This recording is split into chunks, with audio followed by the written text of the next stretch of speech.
भी कहा जाता है, आपने पढ़ा होगा, सुना भी होगा। मैग्नीज आयन की ज़रूरत पड़ती है। राइबोसोम की जो सब यूनिट होता है उसको जोड़ने का काम करता है ये, ठीक है। और आपको चाहिए होता है एमिनो एसिड, प्रोटीन संरचनात्मक इकाई के रूप में ये प्रेजेंट होता है, एमिनो एसिड, ठीक है। तो ये इतने कंटेंट तो आपको होना ही चाहिए, आपको पता होना चाहिए, ठीक है। इसमें जो राइबोसोम हम लोग यूज़ करते हैं वो 70S प्रकार का लगभग राइबोसोम यूज़ करते हैं, जो 40S और 60S में बटा हुआ रहता है, ठीक है। इसके अलावा एंजाइम्स की बहुत बड़ी मात्रा में ज़रूरत पड़ती है यहाँ पर, तो एंजाइम्स का भी मैं वहाँ पर वर्णन कर देता हूँ। RNA पॉलीमरेज एंजाइम की ज़रूरत पड़ती है, RNA पॉलीमरेज, ठीक है। फर्स्ट, सेकेंड और थर्ड तीनों की ज़रूरत पड़ती है यहाँ पर, ठीक है। अमीनो एसिड सिंथेटाइज एंजाइम की ज़रूरत पड़ती है, अमीनो एसिड सिंथेटाइज एंजाइम की ज़रूरत पड़ती है। मेथियोनिल ट्रांसफरेज की ज़रूरत पड़ती है, मेथियोनिल ट्रांसफरेज की ज़रूरत पड़ती है। ट्रांसलोकेज एंजाइम की ज़रूरत पड़ती है, ट्रांसलोकेज एंजाइम की ज़रूरत पड़ती है। ट्रांसफॉर्मेज एंजाइम की ज़रूरत पड़ती है, ट्रांसफॉर्मेज एंजाइम की ज़रूरत पड़ती है। और इसके अलावा और विभिन्न प्रकार के कारक फैक्टर्स का उपयोग हम लोग करते हैं यहाँ पर। ये फैक्टर 1, फैक्टर 2 से लेकर और एक फैक्टर जिसको रिलीजिंग फैक्टर कहते हैं, इन सब का उपयोग करते हैं। इसके अलावा हमको जो ऊर्जा चाहिए होता है इस प्रक्रिया में वो हमको ATP से प्राप्त होती है और GTP से प्राप्त होती है गुण, ठीक है। ये इतने मात्रा में कंटेंट की ज़रूरत आपको पड़ती है प्रोटीन सिंथेसिस के ट्रांसक्रिप्शन में। मैं वीडियो में आगे बढ़ रहा हूँ। प्रोटीन अमीनो अम्लों के बहुलक होते हैं, आपको पता हो जाना चाहिए कि अमीनो अम्लों के पेप्टाइड बंध से जुड़ने के कारण निर्मित होते हैं। मतलब ये जो प्रोटीन होता है एमिनो एसिड का पॉलीमर होता है।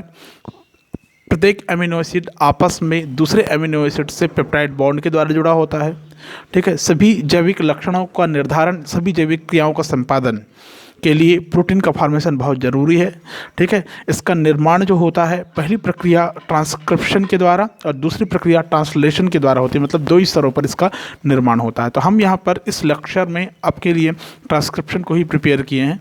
ध्यान से सुनिएगा, ध्यान से देखिएगा। वीडियो पसंद आए प्लीज़ वीडियो को लाइक कर देना। सब्सक्राइब इसलिए करना है क्योंकि आप पहली बार आए हैं, मुझे पता है। पहली बार अगर देख रहे होंगे तो आप चैनल को सब्सक्राइब कर लेंगे, लाइक करेंगे, शेयर करेंगे, कमेंट जरूर करेंगे, ठीक है। चलिए शुरू करते हैं वीडियो फटाफट। तो अनुलेखन होता क्या है या ट्रांसक्रिप्शन होता क्या है, हिंदी में इसको अनुलेखन कहते हैं।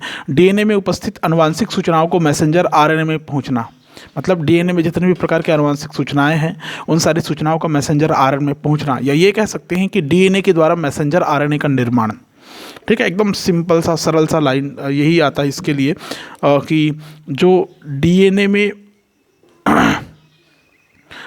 में जो जेनेटिक इन्फॉर्मेशन होता है, आनुवांशिक सूचना रहती है, इसको मैसेंजर RNA तक पहुंचाने का काम करती है, या DNA के द्वारा मैसेंजर RNA का निर्माण ट्रांसक्रिप्शन कहलाता है। क्या कहलाता है? ट्रांसक्रिप्शन कहलाता है, याद रखेंगे आप लोग, ठीक है। तो समझ सकते हैं आप कि यहाँ पर हम DNA से मैसेंजर RNA का निर्माण पढ़ेंगे, ठीक है। पहला पॉइंट इसमें आता है, कुछ चरणों में प्रक्रिया पूरी होती है, तो हमको वो पॉइंट पूरा क्लियर होना चाहिए। सबसे पहली जो इसमें प्रक्रिया हमको देखने को मिलती है वो प्रक्रिया होती है राइबोन्यूक्लियोटाइड्स का सक्रियकरण, या ये कहें कि activation of ribonucleotides, activation of ribonucleotide. Activation of ribonucleotides, जितने भी प्रकार के राइबोन्यूक्लियोटाइड्स होते हैं उन सब का एक्टिवेशन होता है यहाँ पर। आपको पता है कि मैसेंजर RNA में 4 प्रकार के नाइट्रोजन बेस होता है, एडेनिन, यूरेसिल, साइटोसिन, है ना। क्या क्या? एडेनिन, यूरेसिल, साइटोसिन और ग्वानिन, 4 प्रकार के नाइट्रोजन बेस होते हैं। तो मतलब इसी का पॉलीमर होता है राइबोन्यूक्लियोटाइड्स में, मैसेंजर RNA में, ठीक है। इस श्रृंखला के रूप में पाया जाता है, ठीक है। श्रृंखला निर्माण के पहले इन राइबोन्यूक्लियोटाइड्स का सक्रियकरण होता है, ठीक है ना, जिसके कारण ट्राइफॉस्फेट बनता है। मतलब आप ये समझ सकते हैं शॉर्ट में कि जो राइबोन्यूक्लियोटाइड होता है ये एक्टिवेट होता है, एक्टिवेशन होता है, एक्टिवेट होता है, सक्रिय होता है और बनाता है ट्राईफॉस्फेट बनाता है, ट्राईफॉस्फेट बनाता है। ठीक है, अब कैसे ट्राईफॉस्फेट बनेगा आप एक एग्जांपल से आप समझ सकते हैं। जैसे यहाँ पर मैसेंजर आरएनए में अगर एक एडेनिन पाया जा रहा है, क्या पाया जा रहा है? एडेनिन पाया जा रहा है। तो ये एडिनोसिन पहले शुगर से जुड़ता है तो बनाता है एडिनोसिन। क्या बनाता है? एडिनोसिन। एडिनोसिन जो बनता है ये एडिनोसिन ही न्यूक्लियोसाइड्स कहलाएगा। किसका? राइबोन्यूक्लियोसाइड्स कहलाएगा आरएनए का। ठीक है, जब इसमें कोई मोनोफॉस्फेट जुड़ता है, ठीक है ना, एडिनोसिन मोनोफॉस्फेट इसमें ऐड होता है, तब जाके इसको हम लोग AMP बोलते हैं, एडिनोसिन मोनोफॉस्फेट बोलते हैं। ठीक है, ये फास्फोरिलेज नामक एंजाइम की उपस्थिति में क्रिया करता है, फास्फोरिलेज नामक एंजाइम की उपस्थिति में क्रिया करेगा और बनाता है एडिनोसिन ट्राईफॉस्फेट, ट्राईफॉस्फेट बनाता है, मतलब ATP बना लेता है, एक ऊर्जा बॉन्ड बना लेता है। ठीक है, एडिनोसिन ट्राईफॉस्फेट का फॉर्मेशन कर लेता है। ठीक ऐसे ही यूरेसिल से बनेगा, यूरेसिल पेंटोस शुगर से जुड़ेगा तो यूरेडिन बनाएगा, मोनोफॉस्फेट का फॉर्मेशन करेगा, UMP कहलाएगा। फास्फोरिलेज एंजाइम की उपस्थिति में यूरेडिन ट्राईफॉस्फेट का निर्माण करेगा। मैं एकदम शॉर्ट में यहाँ पर लिख देता हूँ, ये होता है यूरेडिन मोनोफॉस्फेट फास्फोरिलेज नामक एंजाइम की उपस्थिति में क्रिया करेगा और ये बनाएगा यूरेडिन ट्राईफॉस्फेट। ठीक ऐसे ही अगर साइटोसिन की बात करें तो साइटोसिन पहले शुगर के साथ में जुड़ेगा, साइटिडीन बनाएगा। अब ये साइटिडीन मोनोफॉस्फेट के साथ में क्रिया करेगा, राइबोन्यूक्लियोसाइड बनेगा, फिर से फास्फोरिलेज एंजाइम की उपस्थिति में ये बनाएगा साइटिडीन ट्राईफॉस्फेट बनाएगा। क्या बनाएगा? साइटिडीन ट्राईफॉस्फेट बनाएगा। क्लियर है? और लास्ट में आता है अगर ग्वानिन की बात करें हम लोग, किसका? ग्वानिन की। तो ग्वानिन पहले पेंटोस शुगर के साथ में जुड़ता है, ग्वानोसिन बनाता है। ग्वानोसिन मोनोफॉस्फेट फास्फोरिलेज एंजाइम की उपस्थिति में क्रिया करता है, ये फास्फोरिलेज एंजाइम की उपस्थिति में सक्रिय होता है और बनाता है ग्वानोसिन ट्राईफॉस्फेट, GTP। ये हो गया ट्राईफॉस्फेट का निर्माण, मतलब जितने भी प्रकार के राइबोन्यूक्लियोटाइड्स हैं वो यहाँ पर सक्रिय हो जाता है। सक्रिय होने का मतलब होता है ये ट्राईफॉस्फेट का फॉर्मेशन होना है। समझ में आ गया होगा आपको? ठीक है, अब दूसरी प्रक्रिया जो इसमें आती है वो होता है DNA टेम्पलेट का निर्माण या formation of DNA template, formation of DNA template, formation of DNA template. Formation of DNA template का मतलब होता है कि जब DNA से मैसेंजर RNA का निर्माण होना हो तो DNA की कुछ विशिष्ट जो साइट होते हैं वहाँ पर जो DNA का जो कुंडली हेलिक्स जो आपस में गुथा हुआ रहता है और वहाँ से पृथक होने लगता है टोपोआइसोमरेज और हेलिकेज नामक एंजाइम की सहायता से। ठीक है, मैंने पहले बताया था टोपोआइसोमरेज और हेलिकेज नामक एंजाइम यहाँ पर उपयोगी है, ध्यान रखेंगे आप लोग। ठीक है ना, एंजाइम का नाम मैंने बताया था टोपोआइसोमरेज और हेलिकेज नामक एंजाइम। ठीक है ना, की सहायता से DNA एक विशिष्ट खंड पर क्या होता है? इकहरे हो जाते हैं। कैसे इकहरे हो जाएंगे? फॉर एग्जांपल देखिए, अगर मैं यहाँ पर ऐसा एक स्ट्रक्चर का फॉर्मेशन करूँ, ठीक है, तो ये ऐसा, ये ऐसा, तो ये हो गया आपका DNA का स्ट्रक्चर। और तो यहाँ पर DNA का स्ट्रक्चर जो होता है ऐसा इकहरे हो जाते हैं। ठीक है, एक को देते हैं हम लोग 3 डेज, एक दूसरे को देते हैं 5 डेज। ये DNA का दोहरी कुंडलित संरचना है। ठीक है, दोहरी कुंडलित संरचना है। यहाँ पर किसी विशिष्ट साइट पर टोपोआइसोमरेज एंजाइम या हेलिकेज एंजाइम की सहायता से DNA के जो कुंडली संरचना है, कुंडलित संरचना है, वो अलग होगा। क्या होगा? अलग होगा। जब ये अलग होगा तो इसी जगह पर इन शॉर्ट में अलग हुए DNA के एकल सूत्र को हम लोग यहाँ पर टेम्पलेट कहते हैं। क्या कहते हैं? टेम्पलेट। तो ये जो एकल सूत्र यहाँ पर बना है टेम्पलेट की भांति काम करेगा, DNA का टेम्पलेट कहलाएगा। इस टेम्पलेट पर एक प्रमोटर, ऑपरेटर, कोडिंग रीजन्स और टर्मिनेटर साइट पाया जाता है। क्या क्या पाया जाता है इस टेम्पलेट पर? एक होता है प्रमोटर जिसको उन्नायक कहते हैं, दूसरा ऑपरेटर, ठीक है, और कोडिंग रीजन पाया जाएगा, कोडिंग रीजन पाया जाएगा। आखिर में एक होता है terminator site, terminator site present होता है। समझ में आ गया? इस स्थिति में जो इकहरे सूत्र के रूप में यहाँ पर उपस्थित हैं, तो आरएनए पॉलीमरेज की सहायता से इसी स्ट्रक्चर पर आरएनए का फॉर्मेशन होता जाता है। फॉर एग्जांपल ये ऐसा आरएनए का बनेगा, ये बनते जाएगा आरएनए, ये है मैसेंजर आरएनए, ठीक है। ये 5 डेज, क्योंकि यहाँ पर 3 डेज था तो यहाँ से 5 डेज बनना शुरू हो जाएगा, ठीक है। इसमें कोडांस की बात करें तो आप कोडांस यहाँ पर शो कर सकते हैं, GUAAUG ऐसा शो कर सकते हैं आप, मतलब समझ सकते हैं कि इसके विपरीत एंटीकोडन यहाँ पर था, उसी से संबंधित यहाँ पर मैसेंजर आरएनए के लिए एक श्रृंखला, एक चेन बनते जाती है। ये जो पूरी प्रक्रिया होती है, एक एंजाइम जिसको हम लोग कहते हैं आरएनए पॉलीमरेज, क्या आरएनए पॉलीमरेज एंजाइम की सहायता से प्रक्रिया संपन्न होती है। तो यहाँ पर जो स्ट्रैंड देखने को मिलता है आरएनए पॉलीमरेज का सिंगल स्ट्रैंड दिखाई देता है, समझ में आया ना। और डीएनए का जो सेंस स्ट्रैंड होता है, एंटी सेंस स्ट्रैंड होता है, sense strand, anti sense strand. तो उससे पहले जो साइट अलग हुआ है, जो हेलिक्स अलग हुआ है, वहाँ पर मैसेंजर आरएनए ट्रांसक्राइब होता है, मैसेंजर आरएनए का फॉर्मेशन होता है, ठीक है। तो एक लाइन में अगर मैं कहूँ तो डीएनए टेम्पलेट पर मैसेंजर आरएनए का फॉर्मेशन होना शुरू हो जाता है आरएनए पॉलीमरेज एंजाइम की सहायता से। नेक्स्ट थर्ड में अगर जाएंगे तो आरएनए पॉलीमरेज की सहायता से मैसेंजर आरएनए श्रृंखला का निर्माण किससे, formation of messenger RNA chain, formation of messenger RNA chain with the help of RNA polymerase, जो ऊपर मैंने बनाया है वो वही है, ठीक है ना। कि अनुलेखन की क्रिया के लिए आरएनए पॉलीमरेज बहुत ही महत्वपूर्ण एंजाइम के समान काम करता है, इसके बिना अनुलेखन संभव नहीं होता, ठीक है। तो आरएनए पॉलीमरेज आपको पता होना चाहिए कि डीएनए की टेम्पलेट पर जब राइबोन्यूक्लियोटाइड्स का बहुलीकरण होता है उस दौरान एंजाइम काम करता है, उस एंजाइम को कहते हैं आरएनए पॉलीमरेज कहते हैं। जितने भी प्रकार के प्रोकैरियोटिक सेल्स होते हैं, जैसे ई कोलाई में एक ही प्रकार का आरएनए पॉलीमरेज पाया जाता है, वो जो पॉलीमेरिक एंजाइम होता है 5 अलग अलग प्रकार के पॉलीपेप्टाइड्स का बना होता है, जो आरएनए पॉलीमरेज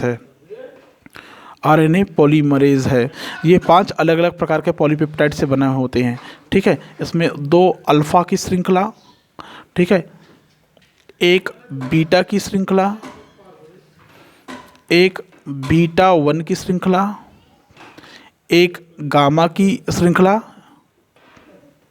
साइन बना रहा हूँ मैं, और एक सिग्मा बंध आपको देखने को, एक सिग्मा की श्रृंखला आपको देखने को मिलेगा, एक सिग्मा की श्रृंखला आपको देखने को मिलेगा। इसमें जो अल्फा, बीटा 1 और गामा श्रृंखला है, ये सब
देखने को मिलेगी, प्रोकैरियोटिक सेल्स में देखने को मिलेगी। अगर हम यूकैरियोटिक की बात करें, यूकैरियोटिक की बात करें, जितने भी प्रकार के यूकैरियोटिक सेल होते हैं उसमें 3 प्रकार के आरएनए पॉलीमरेज एंजाइम पाया जाता है। आरएनए पॉलीमरेज एंजाइम की बात करें तो ये होता है 1 RNA polymerase enzyme, first, second और थर्ड। ठीक है, पहला आरएनए पॉलीमरेज एंजाइम है आरएनए का फॉर्मेशन करता है, दूसरा है एचएनआरएनए का फॉर्मेशन करता है, तीसरा जो पॉलीमरेज एंजाइम है ये ट्रांसफर आरएनए 5S आरएनए का फॉर्मेशन करता है। तो मैसेंजर आरएनए श्रृंखला निर्माण के क्रम में सबसे पहले क्या होता है, डीएनए के टेम्पलेट के प्रमोटर साइट या समारंभन साइट पर आरएनए पॉलीमरेज का कोर एंजाइम आके जुड़ जाता है। कौन आके जुड़ जाता है? पॉलीमरेज एंजाइम का कोर एंजाइम आके जुड़ जाता है। आपको पता होना चाहिए। मान लो कोई इस स्ट्रक्चर ये बना हुआ है, यहाँ पर एक प्रमोटर साइट है, उन्नायक साइट बोल सकते हैं। तो यहाँ पर क्या जुड़ेगा आके, मैं यहाँ पर अलग पेन से आपको शो कर रहा हूँ। यहाँ पर क्या आके जुड़ेगा, कोर एंजाइम आके जुड़ेगा। जैसे ही कोर एंजाइम आके जुड़ता है यहाँ पर प्रमोटर साइट पर, सिग्मा कारक उसके साथ जुड़ जाते हैं। आरएनए पॉलीमरेज के होलो एंजाइम्स का फॉर्मेशन होता है। जीव द्रव्य में स्थित जो राइबोन्यूक्लियोटाइड्स होता है वो लगातार और कंटिन्यूसली डीएनए टेम्पलेट में आते जाते हैं। मतलब जैसे ही कोर एंजाइम इससे आके जुड़ता है, जीव द्रव्य में जो राइबोन्यूक्लियोटाइड्स है वो आके जुड़ते जाते हैं। हमको ये पता होना चाहिए कि राइबोन्यूक्लियोटाइड्स डीएनए में स्थित न्यूक्लियोटाइड की कॉम्प्लीमेंट्री क्रम में पहुंचते जाते हैं। मतलब जो न्यूक्लियोटाइड्स यहाँ पर जुड़ते जाएगा वो डीएनए के कॉम्प्लीमेंट, मैंने कहा ना यू है तो इधर टी रहा होगा तभी इधर यू आया, इधर ए है तो इधर टी रहा होगा तभी क्या आया, ए आया, जी आया, इस क्योंकि यहाँ पर सी रहा होगा। ठीक है, तो ऐसे ये लगातार जुड़ते जाते हैं। आरएनए पॉलीमरेज का होलो एंजाइम टेम्पलेट पर धीरे धीरे आगे खिसकते जाता है। ये जो होलो एंजाइम बना है, अब मैं इसको थोड़ी देर के लिए कहता हूँ ये होलो एंजाइम हो गया, क्योंकि इसमें क्या जुड़ गया, सिग्मा फैक्टर जुड़ गया। अब ये क्या होता है, ये आगे बढ़ते जाता है, फलस्वरूप मैसेंजर आरएनए का फॉर्मेशन होते जाता है। इस क्रिया के साथ साथ राइबोन्यूक्लियोटाइड्स को फास्फोडाइएस्टर बंध के द्वारा भी जोड़ते जाता है। समझ में आ गया? इसको और आप ऐसा समझ सकते हैं कि डीएनए के टेम्पलेट है, डीएनए के टेम्पलेट में पहले होलो एंजाइम आके जुड़ता है, मतलब कोर एंजाइम आके जुड़ता है, सिग्मा फैक्टर वहाँ पर आके जुड़ जाता है, होलो एंजाइम का फॉर्मेशन करता है। उसके साथ ही जीव द्रव्य जब आते जाता है, डीएनए के कॉम्प्लीमेंट्री क्रम में ही यहाँ पर कोडानिस जुड़ते जाते हैं, राइबोन्यूक्लियोटाइड्स जुड़ते जाते हैं, फलस्वरूप मैसेंजर आरएनए का फॉर्मेशन होते जाता है। ये जो मैसेंजर आरएनए का फॉर्मेशन हो रहा है यहाँ पर, ये होलो एंजाइम्स के आगे बढ़ते रहने के कारण होते जाता है। क्रमशः इस जो श्रृंखला है लंबी होती जाती है। समझ में? अब आता है मैसेंजर आरएनए का अलग होना। जो मैसेंजर आरएनए यहाँ पर बना है उसका अलग होना, सेपरेशन ऑफ मैसेंजर आरएनए। ठीक है, तो एक वांछित लंबाई का जब मैसेंजर आरएनए श्रृंखला बन जाता है तो डीएनए टेम्पलेट से वो अलग हो जाता है। लेकिन इसके लिए आरएनए पॉलीमरेज का डीएनए टेम्पलेट से अलग होना आवश्यक होता है। मतलब आखिरी में जो आरएनए पॉलीमरेज एंजाइम था ये क्या हो जाता है, यहाँ से रिमूव हो जाता है, हट जाता है। इसके रिमूव होते ही मैसेंजर आरएनए अलग हो जाता है। रिमूव होता कैसे है, ये अलग अलग कारक जिसको हम लोग रो कारक कहते हैं या सिग्मा फैक्टर भी कह सकते हैं, रो फैक्टर और सिग्मा फैक्टर के द्वारा ये प्रतिपादित होती है। जिस बिंदु से मैसेंजर आरएनए का संश्लेषण बंद होता है वहीं पर सिग्मा फैक्टर आरएनए पॉलीमरेज के साथ में आके जुड़ जाता है। मतलब अगर ये आरएनए पॉलीमरेज एंजाइम है तो यहीं पर रो फैक्टर और सिग्मा कारक आके फिर से जुड़ जाता है। ठीक है, ऐसा होने पर आरएनए पॉलीमरेज के होलो एंजाइम से सिग्मा कारक और कोर एंजाइम अलग अलग हो जाते हैं। जब अलग होंगे तो डीएनए टेम्पलेट से वो अलग हो जाते हैं। इस प्रकार जो मैसेंजर आरएनए अणु बनेगा वो जीव द्रव्य में कोशिका द्रव्य में स्वतंत्र हो जाएगा। किसमें स्वतंत्र हो जाएगा? कोशिका द्रव्य में स्वतंत्र हो जाएगा। समझ में आ गया होगा आपको? ठीक है, मतलब डीएनए का एक स्ट्रक्चर फिर से मैं ड्रा कर रहा हूँ यहाँ पर, ये ऐसा। ठीक है, यहाँ पर आपको क्या बनता हुआ दिखाई दिया, मैसेंजर आरएनए का एक क्रम ऐसा बनता हुआ दिखाई दिया। मतलब यहाँ तक पहुँचा है। ठीक है, हमको मिल गया मैसेंजर आरएनए की एक निश्चित लंबाई की श्रृंखला अगर हमको मिल गई।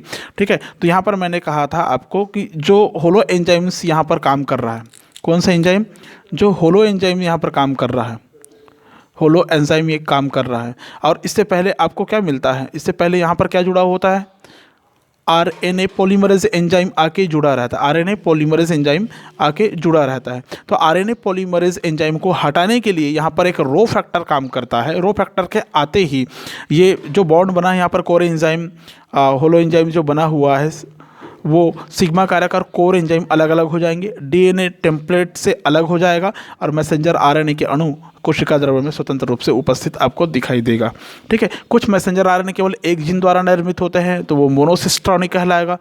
ठीक है ना, यदि मैसेंजर आरएनए का अनुलेखन एक से अधिक जीन्स के द्वारा होता है तो पॉलीसिस्ट्रॉनिक कहलाएगा। याद रखेंगे, अगर एक जीन के द्वारा मैसेंजर आरएनए का फॉर्मेशन हो रहा है तो मोनोसिस्ट्रॉनिक मैसेंजर आरएनए कहलाएगा, और यदि एक से अधिक जीन्स के द्वारा हो रहा है तो पॉलीसिस्ट्रॉनिक आरएनए कहलाता है। समझ में आ गया? तो ये आरएनए बाद में एक सीधी रेखा के रूप में आपको ऐसा दिखाई देगा, 5 डेज 3 डेज के रूप में ऐसा दिखाई देगा आपको। ये हो गया मैसेंजर आरएनए का क्रम हो गया। क्लियर है? तो आपको एक सीधी रेखा के रूप में मैसेंजर आरएनए प्राप्त हो जाता है लास्ट में। समझ में आया? उस लेक्चर का उद्देश्य यही था, मैसेंजर आरएनए बताना। अब यहाँ पर ये साबित हो गया है कि डीएनए से ही मैसेंजर आरएनए का फॉर्मेशन होता है, जिसको हम लोग ट्रांसक्रिप्शन के नाम से जानते हैं। इसमें जितने भी एंजाइम यूज़ हुए हैं बहुत इंपॉर्टेंट है, प्रक्रिया आप सबको पता होना चाहिए, बहुत हेल्पफुल हो सकता है आपके सारे एग्जाम के लिए। तो वीडियो पसंद आए तो प्लीज़ वीडियो को लाइक कर ले, शेयर करें, कमेंट करें। चैनल पर पहली बार है तो प्लीज़ सब्सक्राइब कर ले ताकि इसी प्रकार की अपडेट आपको हमेशा प्राप्त होता रहे। ध्यान रखिए, ये मेरे channel HK knowledge and more के द्वारा प्रोवाइड हो रहा है। HK नॉलेज एंड मोर के द्वारा आपको ये लेक्चर प्रोवाइड हो रहा है। ठीक है, इस वीडियो में इतना, नेक्स्ट वीडियो फिर से लेके आऊँगा। Thank you so much.